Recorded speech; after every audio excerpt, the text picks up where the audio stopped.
Here in the solar system, we can watch our star's 8 planets orbit with confidence, knowing full well that we've discovered at least the majority of round, orbit-clearing worlds around our sun. But there's a 4.5 billion-year history that we can't fully know from our vantage point today. All we can be certain of are which planets have survived until now.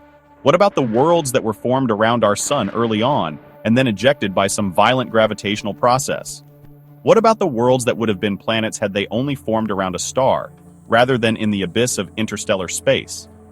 Over the past few years, we've begun to find these orphan planets, sometimes called rogue planets, in the spaces between stars.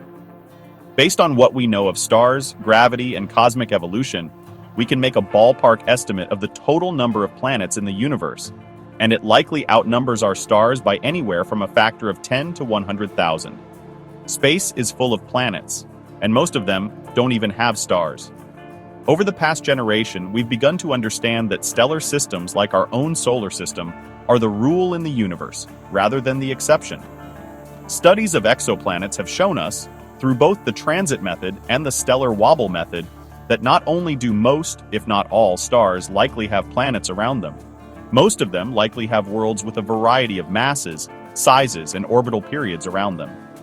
It's possible for stars to have gas giants in the inner parts of their planetary systems, to have many worlds within the orbit of Mercury, or to have planets much farther out than even Neptune is around the Sun. There is likely more variety among the worlds that orbit other stars than we ever would have guessed from looking at the solar system alone. There are probably even stars out there with dozens or scores of planets orbiting them. We hope to discover this as we get better at looking.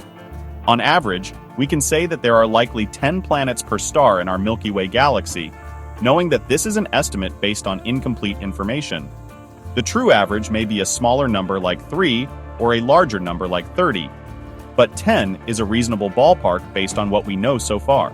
As we alluded to earlier, though, this number only represents the survivors we have today.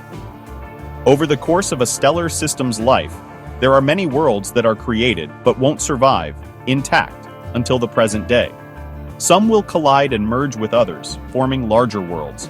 Others will gravitationally interact and lose energy, hurling them inwards and potentially into the central star. Over time, these worlds gravitationally tug on each other, and the planets migrate into the most stable configurations they can attain. Usually, this means the largest, most massive worlds migrate into their most stable configurations, often at the expense of other, smaller, lighter worlds.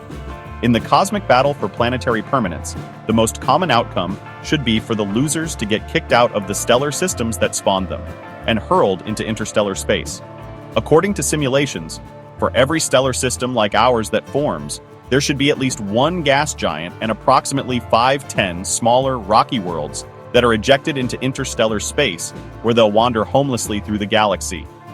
Already, this tells us that the number of planets without stars is comparable to the number of planets that are orbiting stars today. But these are just the orphaned planets. Planets that once had a home around a star and were separated from their parent star by the gravitational push of their siblings.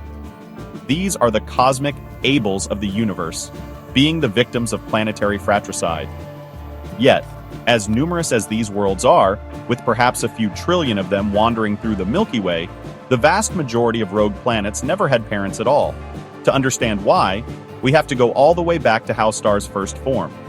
Whenever you have a large, cool molecular cloud of gas, it's going to fragment and collapse into a number of clumps, where gravitation works to pull mass inwards and radiation works to push it outwards. If your cloud of gas is cool enough and massive enough, it can reach sufficient temperatures and densities at the cores of the densest clumps to ignite nuclear fusion and form stars. Within a star-forming region, there's a tremendous race taking place between gravitation, which works to form as many stars of as great a mass as possible, and between radiation, which works to blow the gas away and bring an end to gravitational growth. When we look at a newborn star cluster, our eyes will tell us that gravity won, as a huge number of massive stars is often immediately apparent. But this conclusion is a deception. For every hot, blue, massive star that we see, there are generally hundreds or even thousands of smaller, lower-mass stars that are hard to see because of how much dimmer and fainter they are. But just because they are outshone doesn't mean they aren't still there. 4 out of every 5 stars in the universe are red dwarfs. Low-mass stars between 8% and 40% the mass of the Sun. Yet the ones that are easiest to see are many tens or even hundreds of times the Sun's mass. As these massive stars burn hot and bright, they blow off the gas that would otherwise form new stars. They not only prevent these low-mass stars from growing further, they stop the gravitational growth of would-be stars in their tracks. If you take a look at all the mass in a molecular cloud before it formed stars, you'd find that 90% of it winds up back in the interstellar medium. Only about 10% of the mass winds up becoming stars or planets. The most massive stars form the fastest, then blow the remaining gas away over millions of years, stopping the remaining possibilities of star formation in their tracks. This leaves a lot of low-mass and intermediate-mass stars in the cluster as well, but also creates a large number of failed stars, clumps of matter that never made it past the threshold to become a star.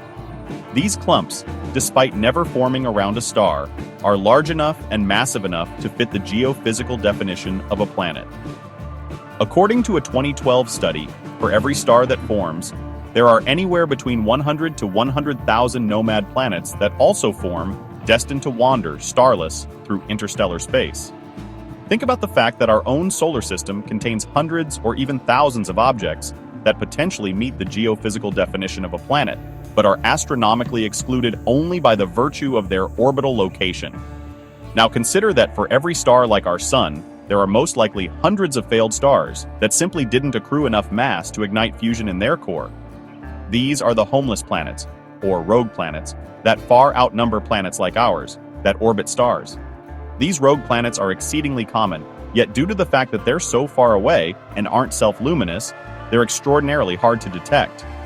Remarkable, then, that we managed to find 4 possible rogue planet candidates even prior to the JWST era. In the vastness of space, these bodies that emit no visible light of their own can be seen, either by reflected starlight, the emission of their own infrared light, or from their microlensing effects on background stars. When we look at our universe, where our own galaxy contains some 400 billion stars, and there are several trillions of galaxies contained within the universe, the realization that there are around 10 planets for every star is mind-boggling. But if we look outside of stellar systems, there are likely between 100 and 100,000 planets wandering through space for every single star that we can see, consistent with the Jupiter mass planets without parent stars found by JWST from peering into the Orion Nebula. While a small percentage of them were ejected from stellar systems of their own, the overwhelming majority have never known the warmth of a star at all. Many are gas giants, but still more are likely to be rocky and icy, with many of them containing all the ingredients needed for life. Perhaps someday they'll get their chance. Until then, they'll continue to travel throughout the galaxy and throughout the universe, vastly outnumbering the dizzying array of lights illuminating the cosmos.